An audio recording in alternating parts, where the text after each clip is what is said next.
Hey, Derek, Hello. have you heard of the latest trending seafood diet that everyone is doing right now because they're working from home? Another dad joke. Yes, it's called they see food and then they eat it. You keep ruining my joke! Stop doing that! That's horrible. What's up with these dad jokes? Well, no, it's because I went to work last week and then my colleagues were telling me how they do the seafood diet and I thought it was funny. I wanted to share it with you. And then they were telling me how because we've been working from home for the past few months, how they've gained 5 kilograms because of that. And I was like, but I lost 5.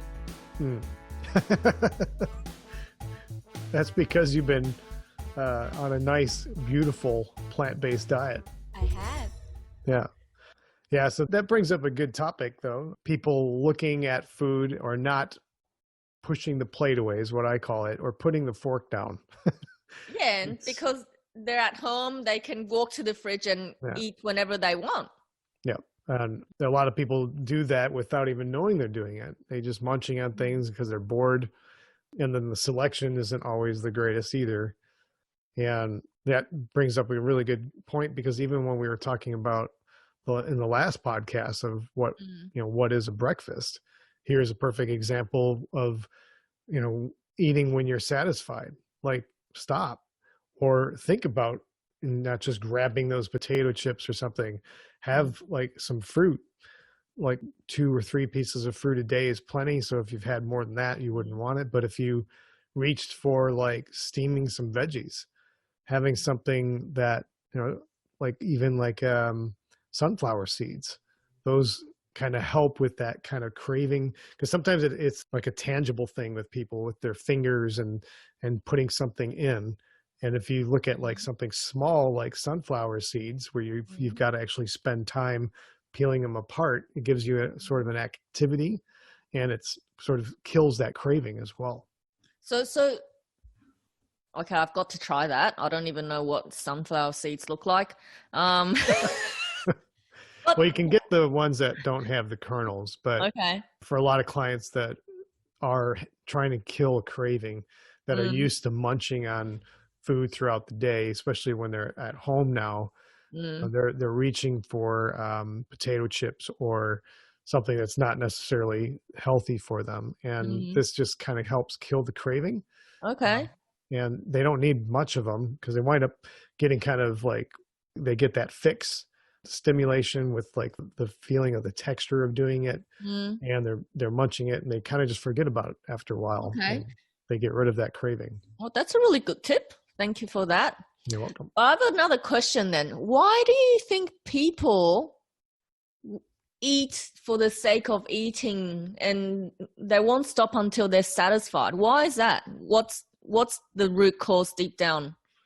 I think it comes, I know I can't speak for everybody, but I think it comes from our parents, especially if they were born in the 1940s.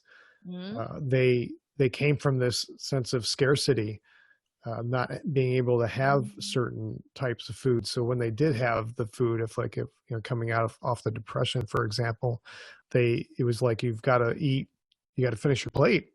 That plate's got to be clean. Eat your whole food. Don't waste it. There are people starving in other places. I don't know if you had that. My mother used to say that comment to me all the time. It was like this guilt trip that you have to eat more. Yeah. So it comes from there, I believe. I mean, what about your parents? Were they? Oh, my parents would always say there's this Chinese saying that says, if you don't finish all the rice in your bowl, eat it clean, and you're going to marry an ugly husband. So we have to pick each of the grain of the rice and make sure it's clean. That's incredible. That's insane. That's some emotional. That's so scary. With food. Or you'll go to hell, if you waste food, you'll go to hell. Yeah, that's another one. Guilt trips. They work wonderful when you're a kid. Yeah. But yeah, I think that where it comes from. Then there's families that have a lot of kids, Mm. And back then, especially, they, I know friends that had 6, 7 brothers or something like that, or Mm. 10 siblings, and they didn't have much money to buy the food. And when they put the food on the table, everyone just devoured it. Mm. So I've met people, even my stepfather, he would eat his food in Mm. literally like 5 minutes because he was raised and conditioned, brought up that way of Mm. thinking, I have to eat this before someone else does. So Mm. there's some crazy beliefs that we inherit from our parents, Mm. formed around that. So I think, or even I was just at a dinner party with some friends, and the mother that was there was saying like, hey, Derek, that piece has got your name on it. Better Mm. finish that, or pushing food on everyone else, even though there was like a little bit left. And in the past, I would have, when I was overweight, I would have been like, all right, yeah, there's only a little bit left. I'll just finish that, not wasting food, all Mm. these weird beliefs and values that you have around it. But nowadays, I don't want to go back to that weight that I was. So I've got that sort of what they call like a pain point. Mm. And I shut it down. I'm like, no, it does not have my name on it. I'm like, if it Mm. does have my name on it, erase it, because I'm not touching it. Like, eat to when you're satisfied and stop, because it's Mm. a bad cycle to get into. Mm. So how should we be aware of and stop doing that then? Like maybe it's because we're doing unconsciously, because like you said, we've been brought up like that without realizing it. Mm. Yeah, I think you've got to make the shift. I think it's crazy to me in the psyche of a human, Mm. the human mind of something, because when you're brought up like that, Mm. you're, and other people that want to be healthy but they don't know how, it's because that whole world seems alien to them. Even for me, when I started eating right, I didn't know what recipes to make. I didn't know what foods Mm. to eat. You can go, you can learn now. There's incredible resources out there, like the Kung Food Institute.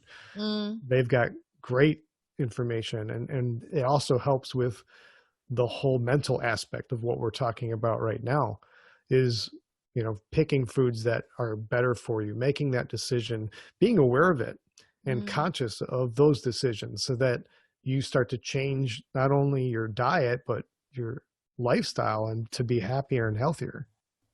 That's good. So then if it's not the seafood diet we should be adopting, then what diet should we be adopting then? I'm going to say, I think you should make up your own, but I would follow the pea food diet.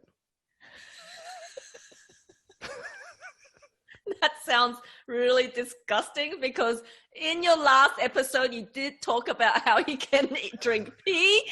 So I hope you're not referring to that. You can. There's even like Survivor shows that talk about drinking your own pee. You can do it once. But yeah, no, I'm not talking about, I just made that up.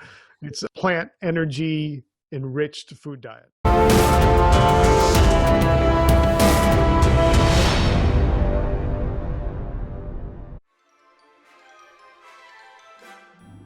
I'm shocked.